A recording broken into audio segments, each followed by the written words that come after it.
Hello, friends. So I don't have a strong gender identity. I'll recount a conversation that I had with one of our mutual friends, Louisa. We were talking in the library. I don't remember about what. Anyway, this evolves into a conversation, a more broad conversation about sexuality and about gender. And so I pose the question, as I sometimes do, if sex and gender are different, what is gender? Now, typically, the answer I get to this is gender is a social construct. That's fine, I'm okay with that. But that's an adjective, not a definition. Typically, when someone asks, what is X, they're looking for a definition and not an adjective, although it is grammatically correct to say that, and truthfully correct to say that gender is a social construct. But what is it? And it turns out to be a difficult concept to define.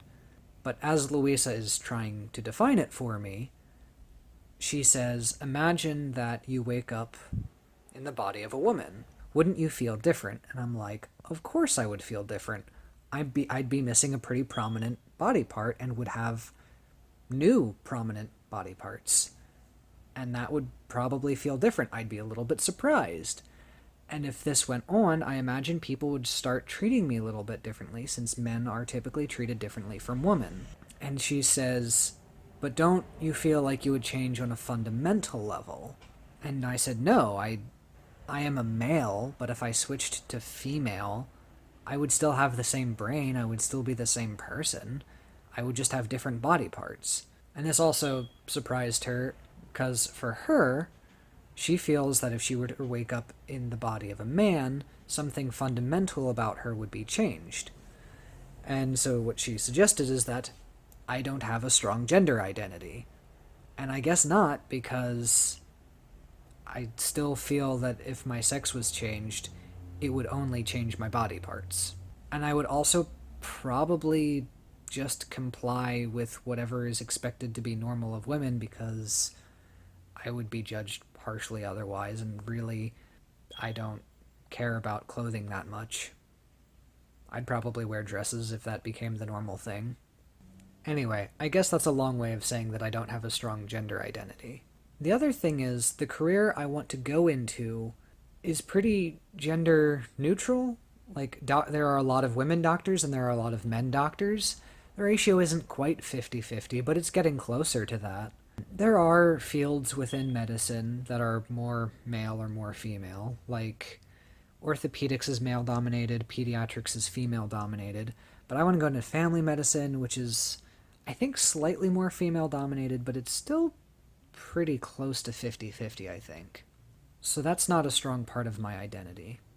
So the other part of the question is, are we lacking in male role models?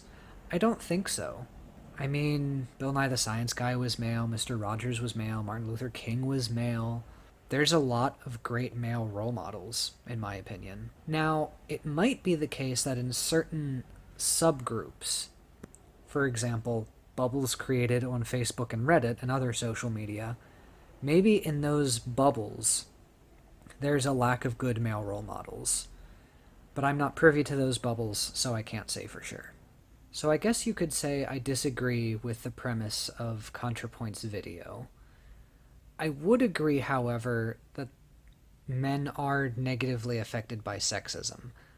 I'm not going to make the bold claim of men are more or less affected by sexism than women, but I do think sexism is bad for men. I think that the sexism that men express towards women is bad for those men who are expressing it. I don't think it's necessarily a difference between powerful men and weak men, but I think a society functions better when it functions in an egalitarian manner.